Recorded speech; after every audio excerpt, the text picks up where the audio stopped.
So, you're starting your meditation fully into the present moment. There is no past, there is no future. The past can only exist in your mind as memory, and memory arises in the now. The future doesn't exist. The future can only exist in your mind as imagination, as apprehension, as worry, as planning.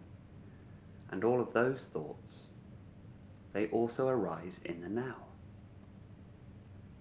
Focusing on the breath, just a sense of being within this present moment, within the here and now. And there is some mind chatter and noise in the mind, but eventually that begins to just subside. It's not quite so loud, and you just settle into presence, just being here, not doing anything, not about to do anything, not trying to do anything, not trying to be, just being, and a total immersion and recognition of this present moment, beginning to empty of all the narratives and stories that cloud the mind, beginning to truly feel a sense of that clarity, emptiness, stillness.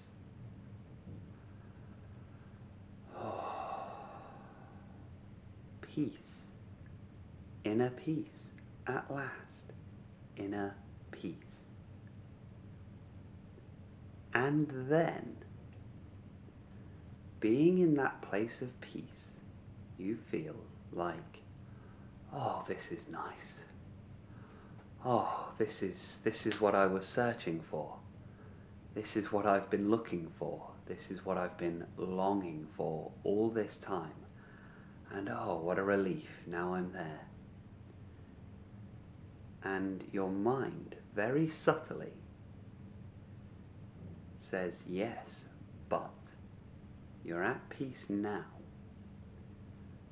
But what about all of those things that are going on in your life that mean you cannot maintain this state?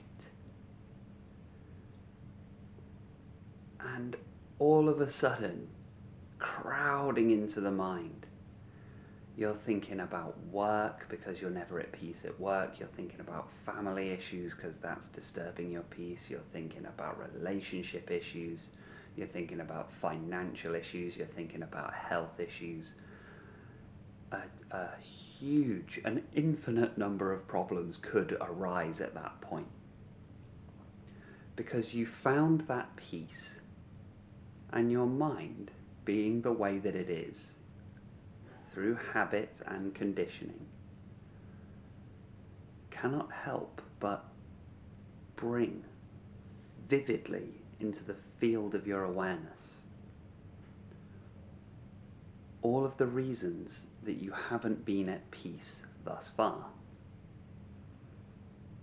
I thought I'd share this because it can't just be me that this happens to. I'm sure it happened to me a lot more in the early days. It doesn't happen to me so much these days when I'm meditating, because I think just over time with practice and experience, I've started to recognize this tactic of the mind. When you're at peace, this happens too. When you're just happy, you got to watch for this just in your everyday life as well. In your everyday life, when you're happy, your mind suddenly goes, yes, but, yeah, you're happy now, but you wait. You wait till you got to go to work. You wait till you get home. You wait until you're happy now, but it's a trick. It's not real. It's not real happiness, or something like that. You have to watch for this. This is how sneaky the mind can be. Your own mind. It's your own mind that is disturbing your peace. How crazy is that? But how marvelous is that we can see what's happening here, that we can see the mechanism by which your peace and happiness is perverted, subverted, sabotaged. It was our own mind. So it doesn't happen quite so much to me these days, because I think with the experience, you see it coming. Once you find that level of peace, and the mind goes, yeah, but what about you? There's all this, you've got to go to work in 10 minutes, and there's all that horrible stuff going on at work, and so that can completely ruin a morning meditation. You might be doing 20 minutes in the morning, and that could ruin your meditation because your mind is saying, yes, but you've got to go to work in 10 minutes. That can completely derail the peace that you had found. Now think of just how amazing. There are very few people who can find inner peace in that 20 minutes before work, and you were getting there. You were really getting there. Now that's miraculous in itself in this modern world, for people to find peace before they go to work. So stick with it. Stick with this practice that you found. Stay with the meditation, because what's happening there is something so powerful. You might not even realize just how powerful it is yet, but it's so powerful. And the more you do it, the more you recognize these subtle tactics of the mind that come in, and just a little dark cloud on a summer's day casting a shadow over your peace. Now I found, this is why I like to have that time set aside to meditate, and not just do it totally informally, but actually have the timer there. Because it might have taken me 10 minutes to get into, okay, we're getting to a space of peace. And then the mind says, yeah, but you've got to go to work in 10 minutes. But then if there's the timer running, you always have this like fallback position to say, no. Not that you're going to get into an argument with the mind. It doesn't really work like that, because you'll never win that argument. Okay? Getting into an argument with the mind is how the mind wins. But if you've got that timer there, no matter what the mind comes up with, you can say, no, the timer's still on. I'm at peace at this moment. I ain't interested in 10 minutes from now.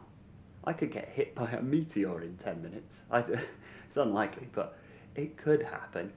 I'm not interested in 10 minutes. Just like I'm not interested in 10 years from now, 10 months from now. It's the mind threatens you with an illusion, the illusion of time. The illusion of time.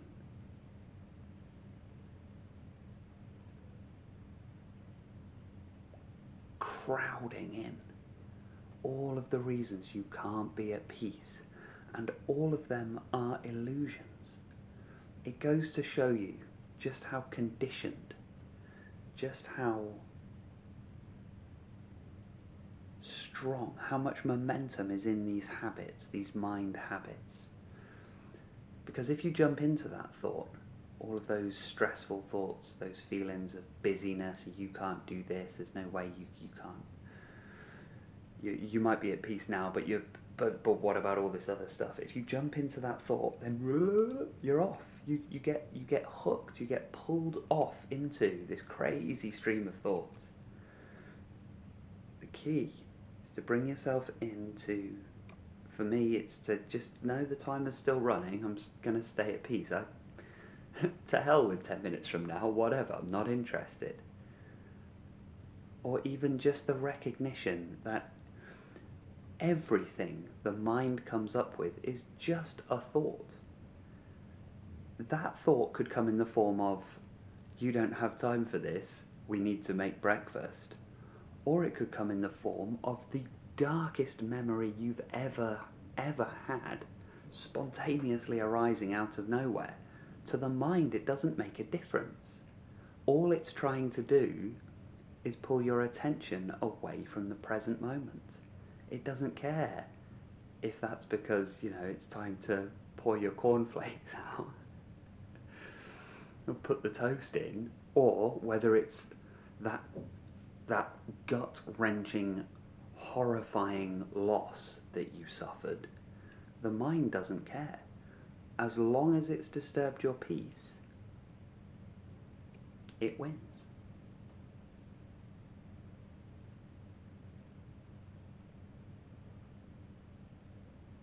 Once these little tactics and tricks have been understood, recognized, seen for what they are, and overcome, the mind stops trying to do this after a while. And whereas the mind was an adversary, it sinks down into a subservient role. And then the mind becomes a very helpful, obedient worker who serves you and doesn't rule you.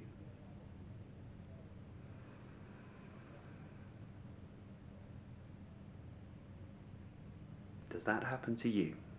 This is why I wanted to do this video. It can't just be me. It's another mistake that I make on the meditation path. It's very common, I believe, but I'd like to know your experiences on this too. Thank you so much for listening to me today. Keep at it with your meditative practice. I know it can be frustrating. I know these problems can arise, but stay with it, because what is happening on a deep level is nothing short of miraculous. Take care, be well, and stay present.